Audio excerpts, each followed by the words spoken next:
I have some regular filament printers back here, and I kind of know how to do that. I have some products for sale, and this is my first resin printer.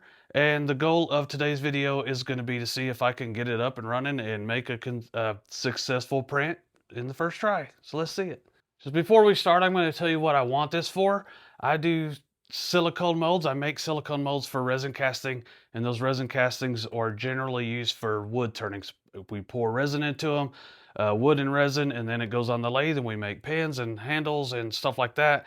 We have a live show we do every Saturday, making those blanks into these silicone molds. So I wanted to up my game on silicone molds, and we know resin printers are used for dentistry. They make molds for dentures, and it's like very detailed. And I've been using either plastic, cutting plastic on the CNC and doing it that way. And then you have to come up with special sizes, and the molds are super expensive to make. Or with 3D printer like this, well, those have lots of layer lines, and I figured a resin printer would up my game and make these even better. Even though they're the best in the world already, I want to make it even better. So I need something at least this big. This is about 6¼ inches wide, and the Anycubic Photon Mono 7 Max, that's a mouthful. Anycubic Photon Mono 7 Max is just under 6½ inches wide. There's another one called Frozen. There's another brand, and it had about the same build plate size, except for it was several $100s more expensive, and it didn't even have the wash and UV thing. I got an Elegoo one, and I'll show that here in a little bit once we get to that point. And all of that together was cheaper than the Frozen one, which the Frozen one's probably good, but this is my first one. I don't want to go all the way crazy with it, even though this is a large format printer. And we're going to get it up and running today, and I'm going to get this thing unboxed, and let's go. So what did we get in the box? We got the printer itself, which just right offhand, it is a pretty solid, heavy piece of equipment. Your build plate, this is your leveling paper, obviously. This is kind of a scraper. That's for your Wi-Fi, your Wi-Fi connection. This is a USB stick, scraper, plug in. This goes into your resin for the automatic pump, and some gloves and filter. And this is my first one, so I'm going to go ahead and skim over this a little bit and see if there's some pertinent information I need to know, and I'll be right back. A couple of things underneath here, some electrical connections, and there's some back there. One thing extra I did get is a build plate that will peel off of that. So this will peel off and stick to here, and I'm going to do that. First thing it's going to have you do is level your print plate. There's these 4 bolts on the sides, 2 on each side. You put your paper down and you go through the little procedure. It's going to go down, and then you're going to hold it down and tighten those 4 bolts, and then you're going to be leveled. There's a USB stick. You just stick it in the side there. It's going to want you to do a little test. So you do it, and then you're going to mess with your resin. You get your little tray in there. You're going to hook your resin up and then let it fill. And then you're going to pick something out of your memory stick to go ahead and print. Check that out.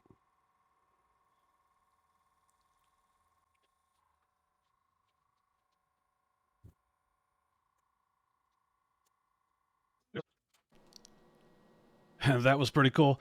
I did pick one of the test prints out of here. And if you're used to the 3D filament printers, this is kind of different because you can't see what's going on a regular one. You can kind of see that it's messing up, but here this thing's just going to go up and down a little bit every so often, and you're kind of wondering, but it did work, and at the end of it I had a successful print. The drawback to resin 3D printing is it's kind of messy. I could let it drip there, but I want to get that other one started to get these off. I'm not going to wash these. I'm going to wash that in my next print all at the same time. So let me see if this plate works like it should, and see if I can pop these things off of here. I can already feel them coming off. Yeah, pretty nice. I'll try to get them in the same orientation. I'm not quite sure. I just wanted to see if I could get it done. I think I kind of broke that one a little bit. You learn your lessons. So pretty cool. I'm going to wash this up and get it put back on here, and then we'll start this next print. Now this is the part where you get an STL file and you put it in a slicer. Now with the bamboo printers back here, I go to the bamboo slicer. This one here, there's the Anycubic slicer that I already downloaded. There's Chitty Box, Lychee, and several other ones. I really don't know which way I'm gonna go yet. Probably Lychee. I've been messing with that a little bit, but I'm gonna do it with the Anycubic one just to get this out of the way, and I'm gonna do it remotely from the computer and do that. So this is what we're gonna be making, and this is 3D printed on this one. And now we're going to see the difference with it resin printed, and then the final product should be way better. So let's get this thing printed. Just a quick note, this thing does have an odor. I am in a well ventilated room, but it still is something a little bit extra. So go ahead and keep that in mind when you're going to do this. This will probably end up in a room in my house that I can block off and vent out of a window. So safety first.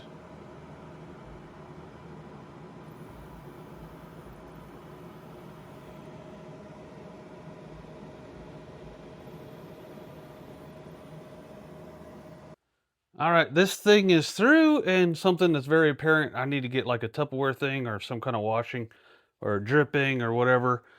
This thing will come off and kind of lean, and you can let it sit there and drip. I'm going to put it over here and get this going.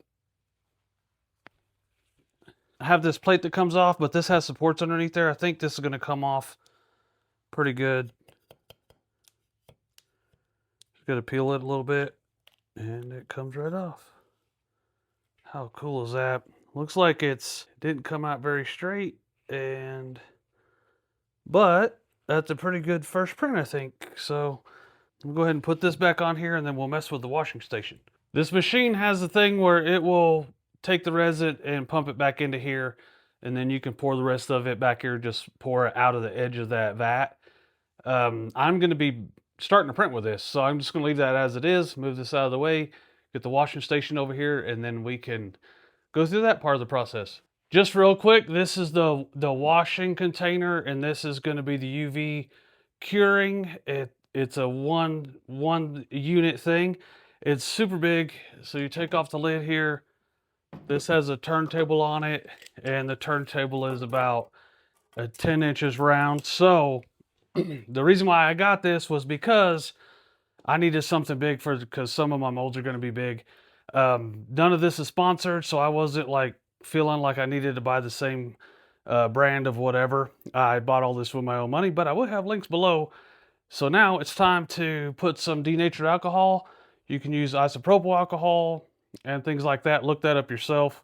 So I'm going to put some in here, take this turntable off, and this is going to sit on here, and that's going to spin and agitate, and we'll show that. One of the next things we need to figure out is going to be like, do you take the supports off before you clean it or after? I'm not sure.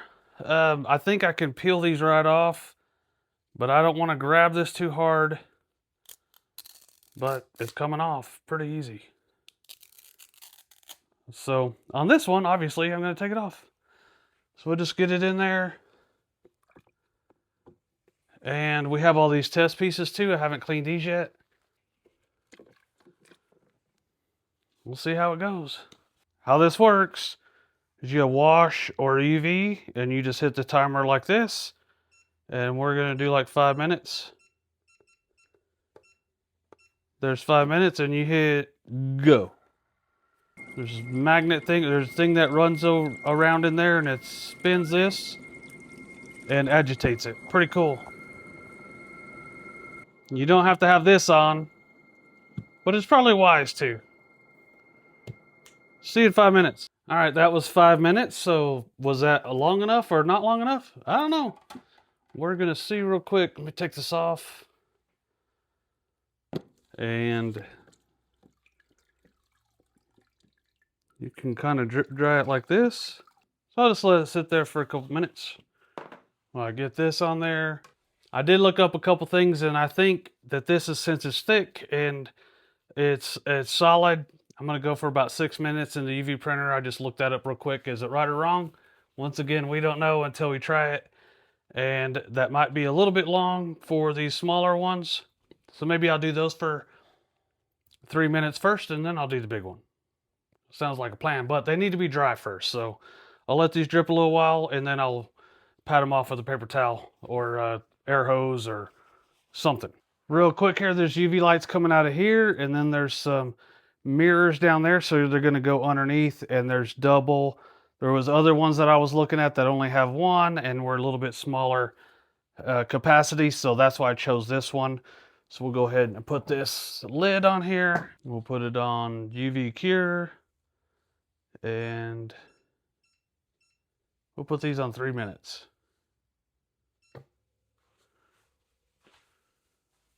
Ooh, that looks cool.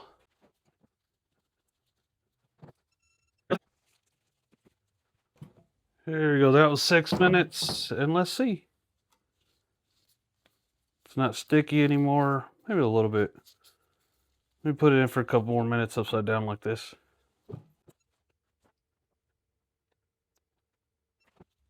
I like it. I like it. There's a couple of objectives with this video before I show you this stuff. And one of them is there's people that are brand new to resin printing, or they want to get into it, and it is complicated or intimidating. And I wanted to show that you could get a printer, and obviously this is like overkill. I could have just bought a little one and done this, but I needed this one. I want people to see that you can get one and then have a product at the end of the day. And I really, truly had no idea what I'm doing. It was clear to see. And the other thing is, I wanted to make this video so that people could go in the comments and tell me the things I did right and the things I did wrong. I know that you can orientate this better. There's the printer settings, the different slicers. So what I would like everybody to do would go to the comments and tell me what slicer you use, what centers, the layer heights, the time for each layer, all that kind of stuff. I didn't touch anything on this slicer or anything like that, and I ended up getting something. This will not work for what I wanted it to. This is not even close. You can see that this is curved here. There's lines on the sides of it, but we made something, and that's exciting. So the people that are brand new to resin printing, you should be able to look at this and go, hey man, I can make something. And the people that are experienced with it, share it with your buddies.